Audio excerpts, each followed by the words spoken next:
వినయమ్మ పేరు వినయ్ సుబ్రహ్మణ్యం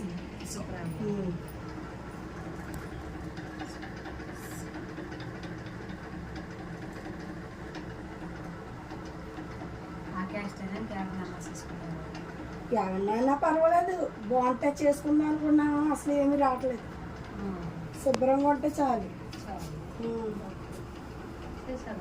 చేసేలేదు కదా వచ్చాగా.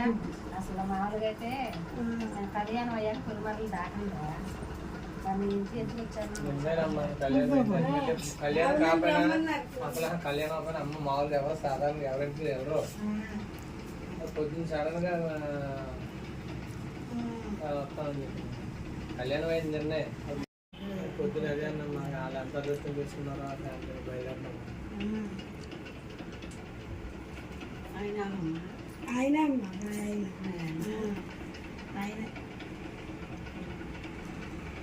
ఆయన ఏం చేస్తాడు? ఈయన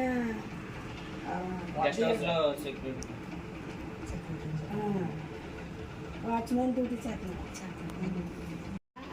రాత్రి చెట్టు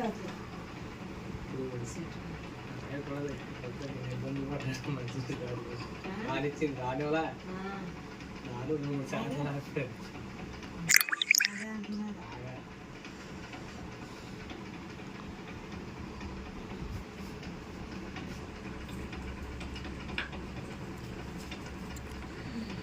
సరేనన్నా. మరి ఏమీ నాకు ఇంటికి వచ్చిన భయం అయితే ఏమీ లేదు.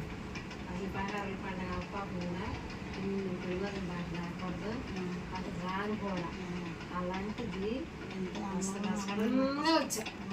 సడన్గా వచ్చాను అంటే నీకు అదృష్టం పట్టినట్లే. ఏంటి నీ చక్కగా నువ్వు ఎక్కడెక్కడ ఏ మొక్కలు నాకైతే తెలియదు, కానీ అమ్మ తెలుసులే. కానీ పిల్లోడికి మాత్రం పొసి బట్టలు మీద నాకు ఫుడ్ తిప్పుదానమ్మా. అర్థమవుతుందా? పొసి బట్టల మీద గుడ్డు తిప్పితే నేను ఖచ్చితంగా ఇప్పుడు ఎట్లయినా సరే నగలు లేవు. చెప్పు మరి చెప్తేనే కదా. చెప్పు అమ్మకే. అమ్మ శుభ్రంగా ఉంచాలమ్మ మాతో. కట్నం కట్నం ఏముంది, నాకు అప్పు లేకుండా 4 చింతలు పడిపోతాయి చాలు. ఎందుకంటే ఆల్రెడీ అప్పు ఉంది కదా. ఇంకో చొట్టు అప్పు తెచ్చి నేను చెయ్యాలంటే నా వల్ల కాదు. వాళ్ళు ఏమైనా ఆ పిల్ల 4 చింతలు అడిపోయి గొడవలు లేకుండా చాలు.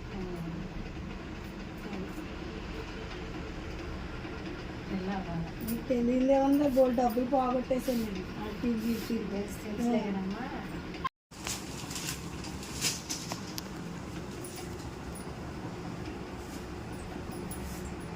పెట్టమంటారండి ఇది